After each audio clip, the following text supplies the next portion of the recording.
This is an example of a rock river. I'm going to show you some rock river swales. So ways to bring the water through your yard in a decorative way. This is the first one we did, and in this case, this is the before picture. And we left some of the plants. The gentleman wanted it to look like Scotland. So heather, he said, I want to sit in my front porch and play the guitar and look at the heather. So, and he liked pink granite. And I have a friend who has a sweat lodge in the Morley Reserve, so we actually went out to the reserve and picked up the rocks that were pink. And in this case, I've learned since then, that river slopes down through the whole yard. And now near the end, I would make it slope up, so the water would more stay in the yard. And we put a little ledge so it wouldn't run onto the city sidewalk. This is the first summer, and things have spread a little bit, but not completely. This is the second summer where the plants are spreading more. They're all colors. This is the second spring. So this is a plant called Veronica Whitley. It's really great in the early spring. It blooms nice and blue, and it'll bloom again in the fall, depending on the season. And this is the third summer. Yeah. So some of that rock soapwort again is that really pink stuff. There's thyme in there. That is sedum. There's lamium, different kinds of sages. So not everyone likes that look, but he does. I do. And there's a creeping pine tree right up here that will eventually get 9 feet wide. So that adds some color in the winter. And I want to show you, this is a month ago. So very early spring, what that yard looks like. So it's not unattractive, or it's no less unattractive than a dead lawn.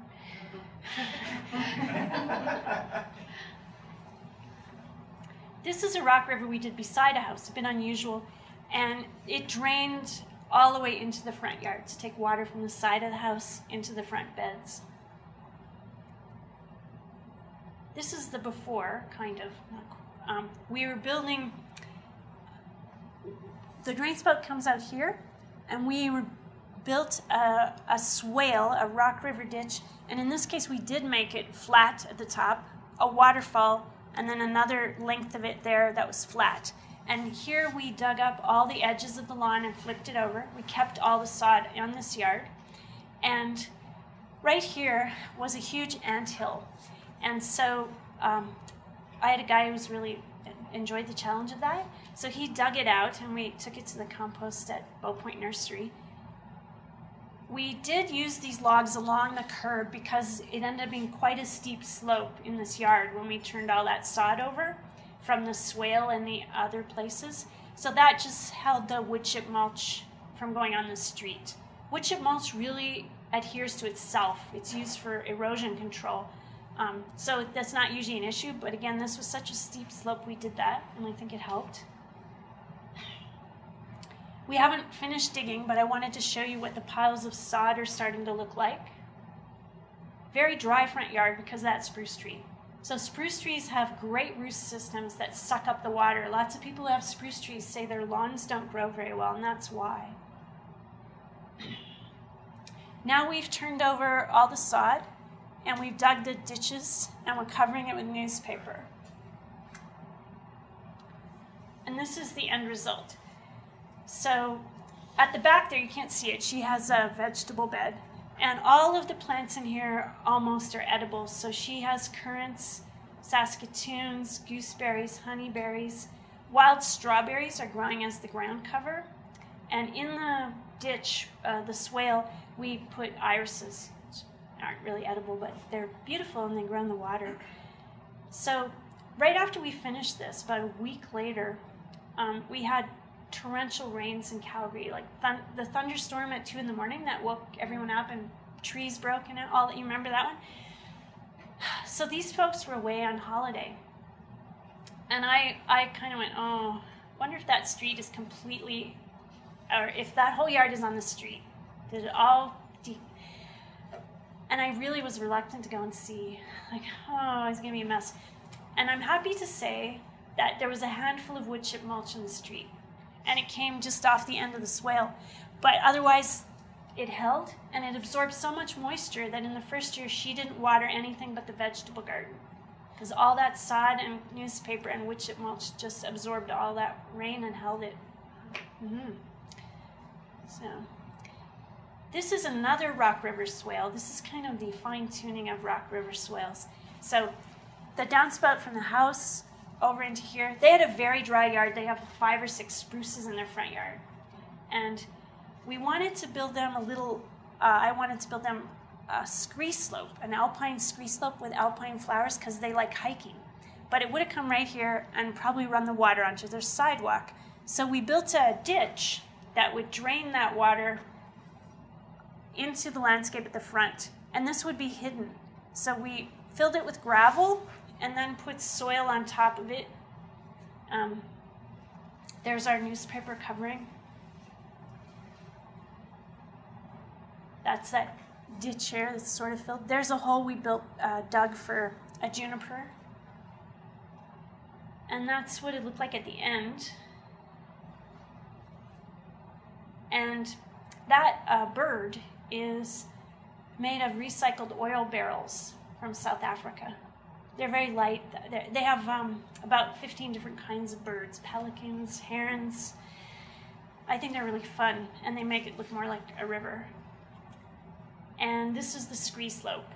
So there's a bunch of alpine plants in there that don't look like much yet because they haven't grown much yet. And that's from the very front of the yard once we were done.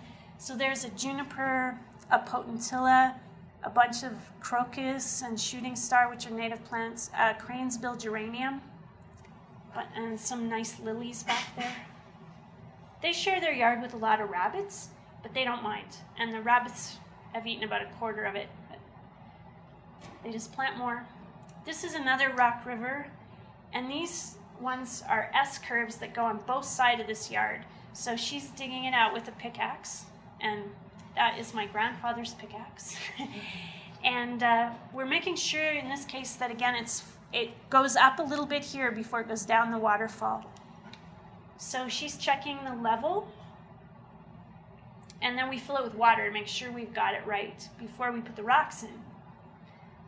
So it's looking pretty good. It's holding the water that's going to come from the drain spout. We excavated for a patio in one yard, got all this rock. So we just moved it over here to use for the Rock River. That's sustainable use materials, I think. And then we put the smallest rocks in last. We try and use a mix of rock sizes so it looks more natural. And in this case, they love flagstone and boulders, so we used some of those rocks that come from near Cranbrook, the Kootenai Brownstone is called, and made some flagstone waterfalls that match the boulders.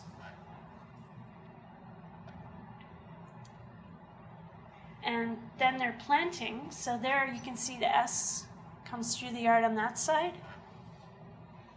And that's the other side of the yard. So the S comes from here and over here. So that yard is, we've got low juniper bushes that'll spread. Here's some ferns. And we also planted flowers so that in 3 or 4 years it's going to look like that yard that had the yellow and pink. Maybe not quite as lush, but it's going to not look like wood chip mulch. It's going to look like all flowers. And this is the whole yard. And the first year we planted the shrubs, and the rabbits ate a few of the bushes. So they didn't want the rabbits to get any more of it. So we put chicken wire around the whole outside of the yard. It's probably going to stay there a couple years. You could also use stucco wire. That's what I use, and we reuse it when we get pallets of rock that we're using. They keep the rock in with, it's got about a 2-inch mesh, and we reuse that to put around shrubs, just to protect specific shrubs.